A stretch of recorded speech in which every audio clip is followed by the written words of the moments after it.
नमस्कार दोस्तों, आशा है आप अच्छे होंगे। आज हम बात करेंगे structural functionalism and Durkheim's theory of religion की। जैसा कि आप जानते हैं, structural functionalism is a perspective in sociology that emphasizes the importance of social structure and institutions in shaping human behavior and society as a whole। दोस्तों, ये perspective society को एक ऐसे सिस्टम के रूप में देखता है जो विभिन्न इंटर रिलेटेड पार्ट से मिलकर बनता है और ये सभी पार्ट्स मिलकर सोशल ऑर्डर और स्टेबिलिटी को मेंटेन रखते हैं। So structural functionalist actually believe that social structures and institutions जैसे family, religion, economy etc.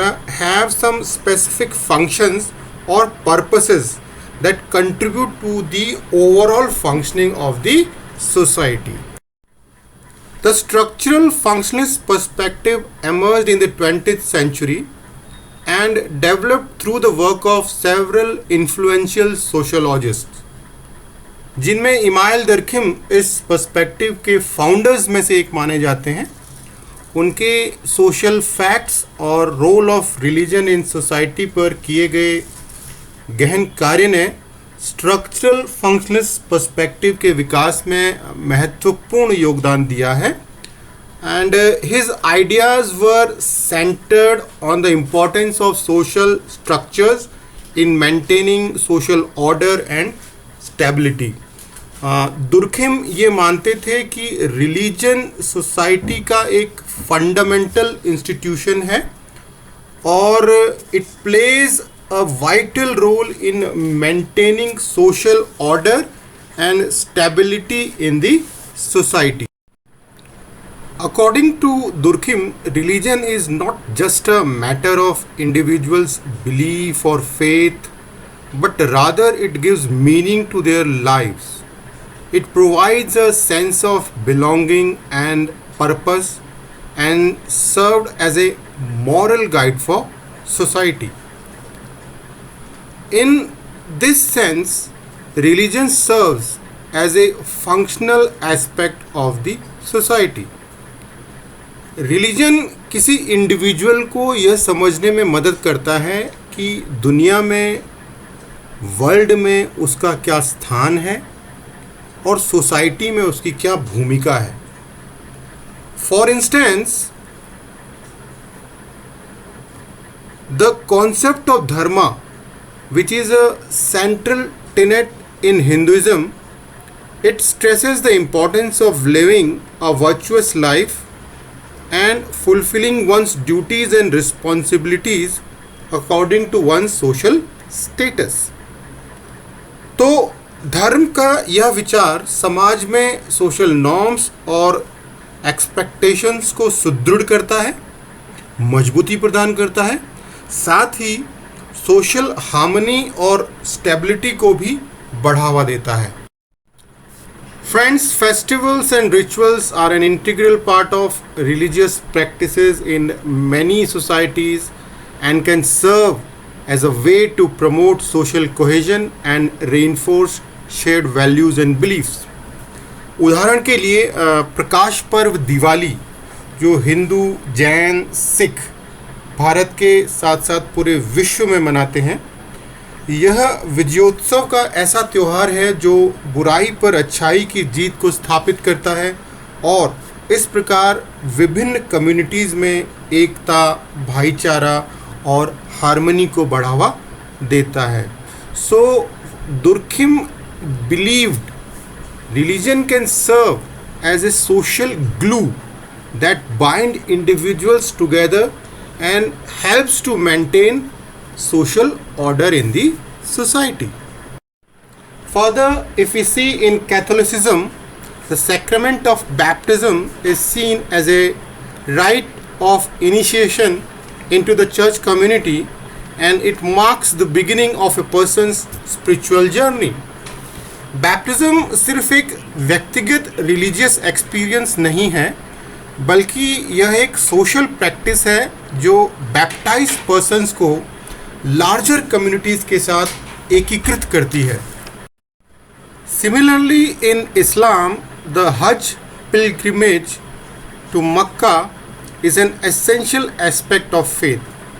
It brings together Muslims from all over the world and reinforces the sense of community and shared identity among the believers.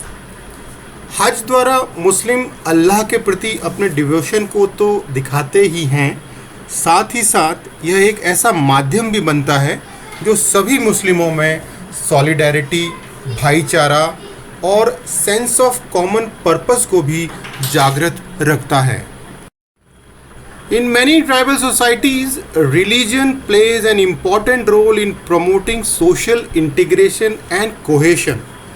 उदाहरण के लिए east Africa के मसाई आदिवासी collective रूप से religion को अपने दैनिक जीवन में अत्यधिक महत्व देते हैं और अपने कल्चरल ट्रेडिशंस के संरक्षण के प्रति भी वे हमेशा जागरूक रहते हैं.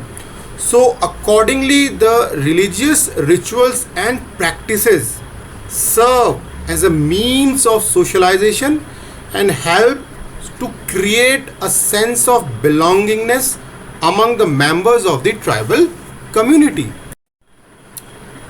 In ancient Egypt, the pharaohs were considered to be divine and were believed to have the power to control the forces of nature. The religion of the society was centered around the worship of gods and goddesses, and the pharaohs were seen as the intermediaries between people and the god. Here, religion plays an important role in regulating social behavior and promoting social cohesion. तो pharaoh जो अपनी power को religion से प्राप्त करते थे, वो सिर्फ डिवाइन ही नहीं माने जाते थे, उन्हें राज्य के सत्ताधारी भी समझा जाता था और इस प्रकार इनडायरेक्ट वे में यह उनका उत्तरदायित्व बन जाता था कि वो समाज में ऑर्डर, स्टेबिलिटी और रूल रेगुलेशंस को मेंटेन रखें. Moreover, the Egyptian pharaohs believed in an afterlife, and they believed that their actions in this life would determine their fate in the next life. Thus, the religion served as a guide for ethical behavior, promoting honesty, justice, and compassion. Religious institutions provide a framework for ethical behavior and can help to regulate individual behavior. For instance, in Judaism and Christianity, the Ten Commandments provides a set of ethical guidelines that believers are expected to follow.